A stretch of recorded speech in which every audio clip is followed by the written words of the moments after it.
Hello everybody, welcome to our Messy Church Huddle time for the Messy Church theme of unity in the community. I hope you had a really good time with all the crafts that came along this month. Thank you for all the really kind comments. It's great to see the pictures that have been coming in, so please send us some more pictures. We want to do a little video combining all the pictures again like we did last month. Well done. Who enjoyed the jigsaw? Yep. Lots of people enjoy the jigsaw. How about the pom-poms? Okay, loads of different pom-poms. How about the handprint on the piece of bunting? Please, if you haven't done so yet, please make sure once you do it, go down to the post office, get it dropped into that box, and next week sometime I will collect all those and we'll string them all together and we'll find somewhere safe and as secure as best we can to be able to display all those, to show all the great work that you've done. Thank you so much for your support. We are planning to do another one next month, so keep your be listening on Facebook, and we'll let you know when that is going to happen. So we are going to get started. I don't have a video the video screen right now. We're just going to kind of wing it a little bit today. We got some different things going off. We're going to do a story in just a short bit talking about Nehemiah. We're going to then do a shout out for all the names who had sent me your names. That's going to be a bit of fun. But right now we are going to light the candle and to get us started and have our little prayer to get us going. So who would like to do that today? You can just shoot a hand up and we'll get you to come up and light the candle, okay? You want to come on up.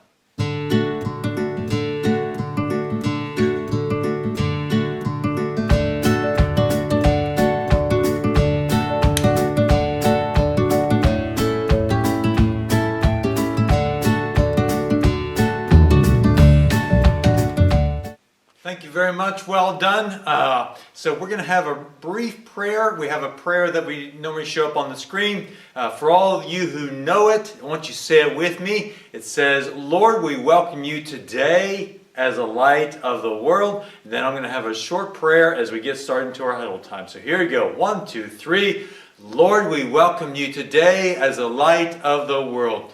God, thank you for today that you are the light of the world. I want to thank you for all those mums and dads and grands and grandpas and aunties and uncles and whoever it was that worked with all the children for all the crafts this week. Thank you for all the things that are happening. I want to pray for our village, for our town, for our country as we work through this coronavirus. We pray that you give people patience, give them strength.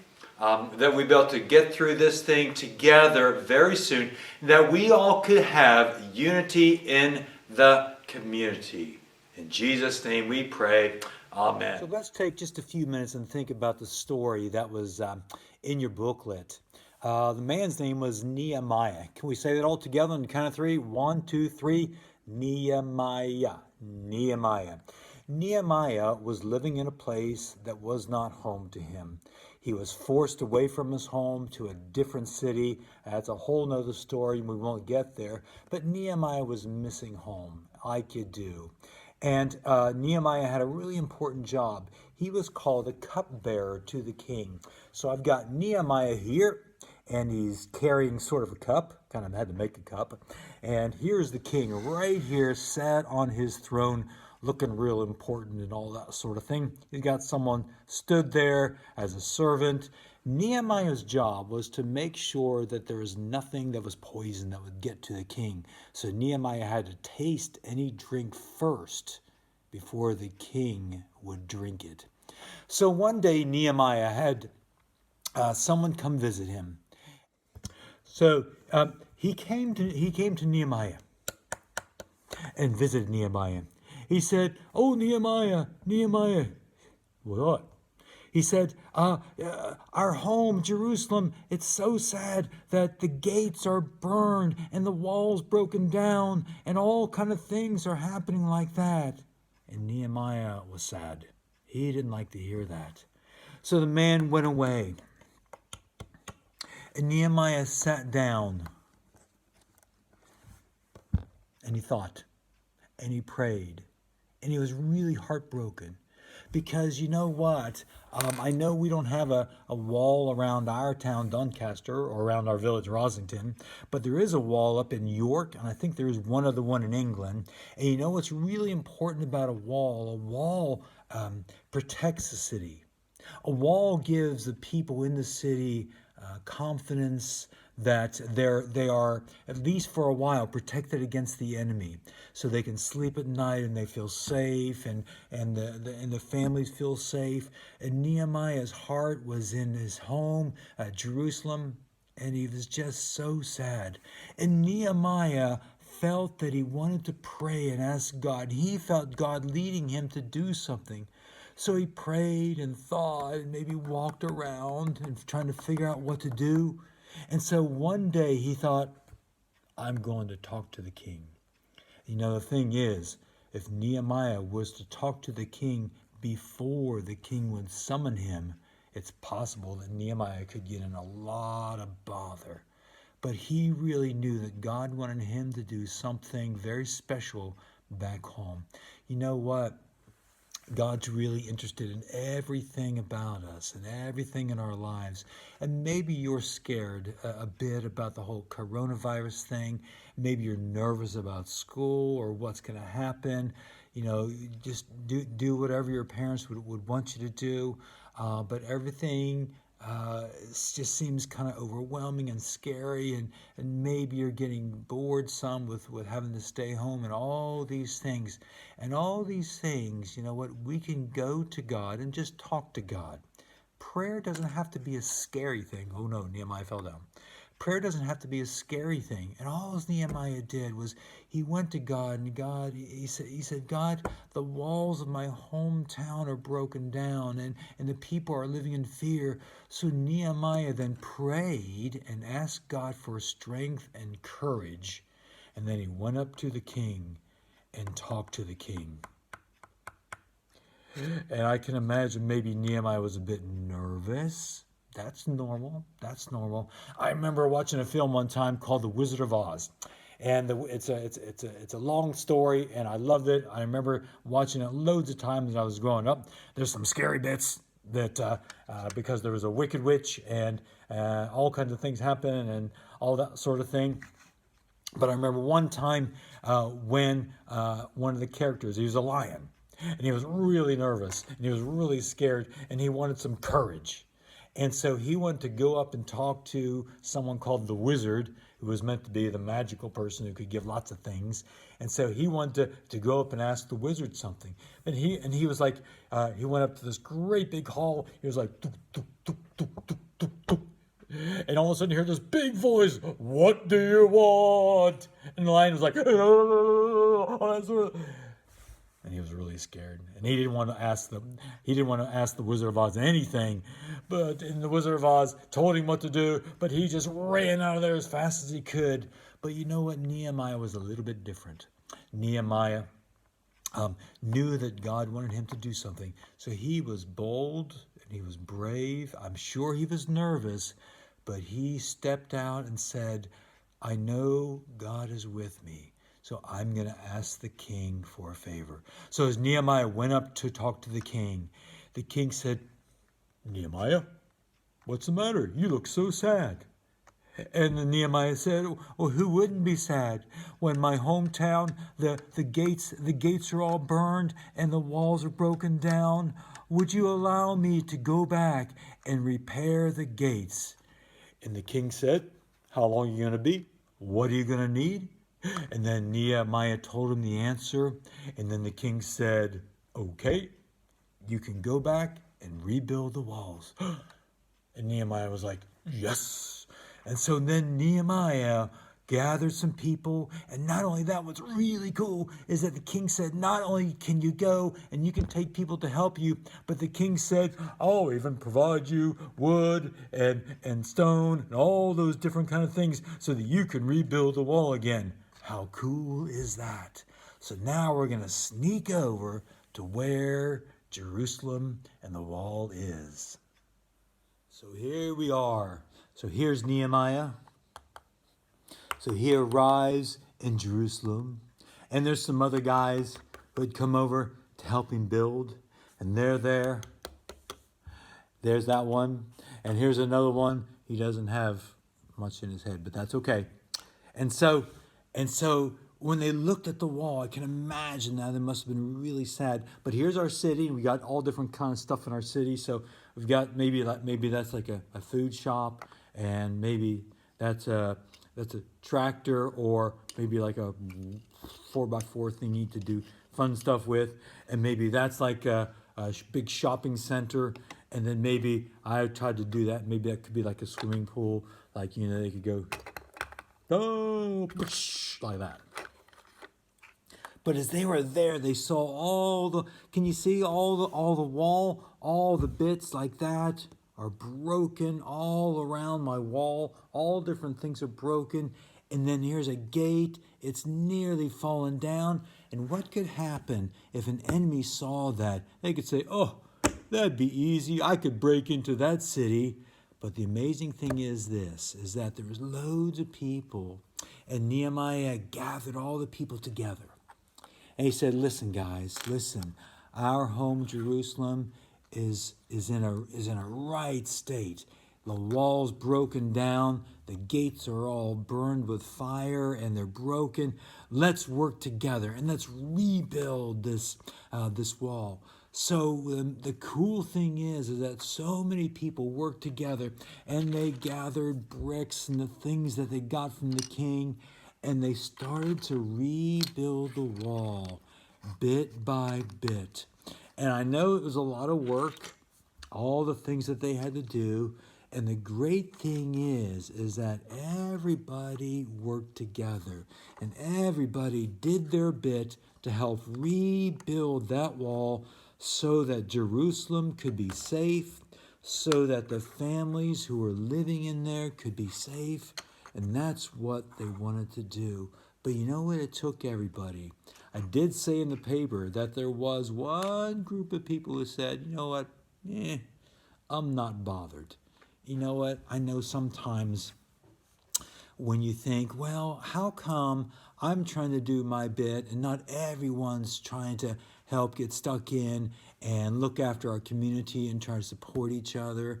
That's okay. Don't worry about it. Nehemiah wasn't too bothered that not everybody got stuck into help building, but so many different people said, I'll take care of that bit of the wall. Another family said, I'll take care of that gate, and someone else said, I'll take care of that bit of the wall, and I'll take care of that gate, and all got built up.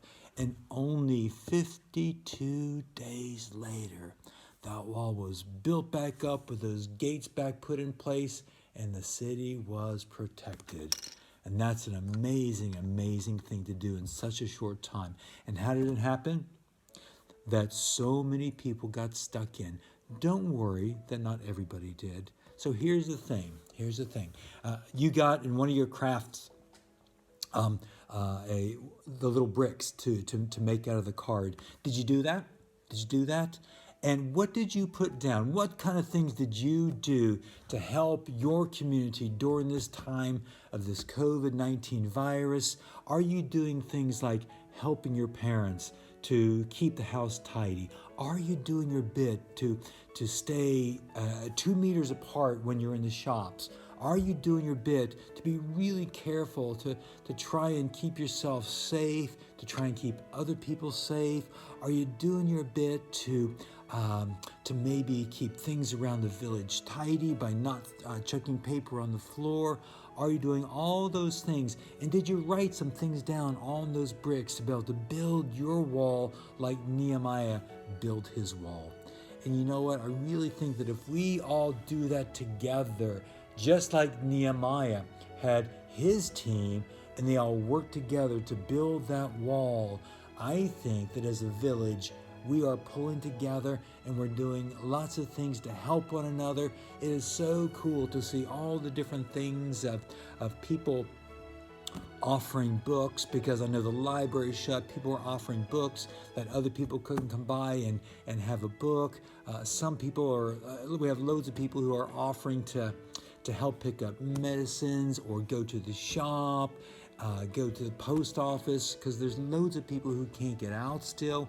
who are self-isolating because they're poorly, or they could be poorly, and so they just need some extra support. And so if your parents are maybe helping out with some, are you being supportive of that? Are you encouraging them? Are you helping them? Listen, have you done the pom-pom, the NHS pom-pom? Are you doing your bit to maybe show that as a support to the NHS? Are you out there on a Thursday and clapping and saying, well done to all the NHS workers, well done to all the care workers who work so hard to take care of people who are poorly or are maybe poorly? Are you doing all those things? Because there's loads of things that we can do. It doesn't matter what your age is. Doesn't matter that you're 4 or 5 or 10 or 11 or 12, that everyone can get stuck in. And that when we all get stuck in together is when we can beat this thing, and then we can become stronger as a village, stronger as a town, and stronger as a country. Are you doing your part? All right, here we go, guys. The first ever Messy Church shout out. I have no idea how this is going to go. Let's give it a go. When you hear your names, shout out back to me so that I can hear you, okay? Here we go. Lily Mae Bird. Let me hear it. Kim says, do Chloe a shout. Hey, Chloe. Then Callie Quinn Jonathan. I like that. George and Finley. There's Enya and Eston. Can you do one for Donna? Lily and Grace and Amelia. Coburn, please. There it is. Maya and Georgia. There we go. Florence and Billy. Thank you for the goodie bags. Awesome. Thanks, Mom. And Chris says, say hi to Lacey. Hey, Lacey. How you doing? Casey, Leah, and Layton, and Braden. Sophia, Mather, Cohen, Cook. I don't know if I got all the names in there. How many? Lydia and Isabel. Alan. Oh, no. Hey, Molly. How you doing? Mom and Dad say hi. Hi from Pastor Eric as well. Helen says, Alicia would love it. Hey, Alicia. Hey, Alicia. How you doing? Lucas and Ruby. Here we go. Kirsty, all your kids. Lexi, Liam, Danny, Lee, and Demi, Louise. Yeah, got it. Marcy and Archie. Jamie and George. Ben, Jennifer, and Reed. I don't know if Rachel's one on the end. I don't know. Here you go. I'm trying to get one last one. Hey, Nathan. Hey, Hunter. You guys see me? We'll see you guys later. Be good for your mom. Florence and Billy. Kobe and Kian. And we got all the names. Yeah! Okay, here we go. This is our Messy Church theme song. And I want to encourage everyone to follow along. The words are going to appear right up on the screen right about now. There they are. By the way, if you don't know the song, don't worry about it.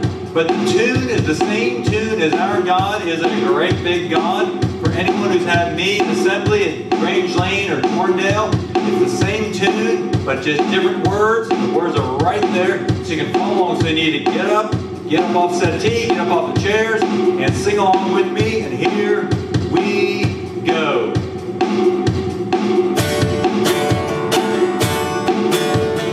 Here we go. Our church is a messy church.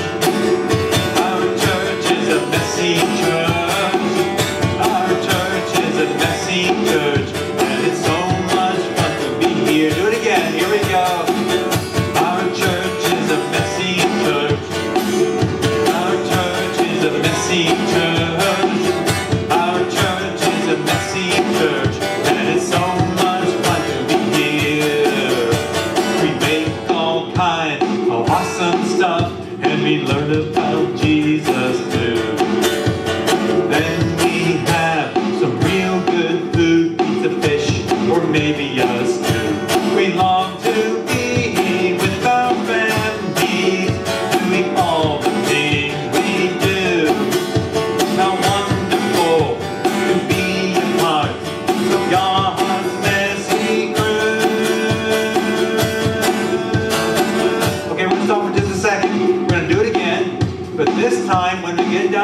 bit, like we do for those who have been here before. When we get to the bit where we love to be with our family, I want you to go to somebody in your family, your sister, your brother, your mom, your dad, even your puppy. Go on and pet your puppy and give them a hug. Except if your puppy don't like a hug, don't give them a hug. Pat them, tell them you love them, tell your mom you love them, tell your brother you love them, tell your sister you love them. Ooh, really? Yeah. Tell your dad you love them. And here we go. When we get down to that bit, here we go. Ready? 1, 2, 3, 4. Our church is a messy church. Our church is a messy church. Our church is a messy church. And it's so much fun to be here. We make all kinds of awesome stuff. And we learn about Jesus too. Then we have some real good food, pizza, fish, or maybe us too. Ready? We love to be with our family. Go find your mom, give her a hug. Go find your brother or your sister or your dog. Let them know that you love them. Doing all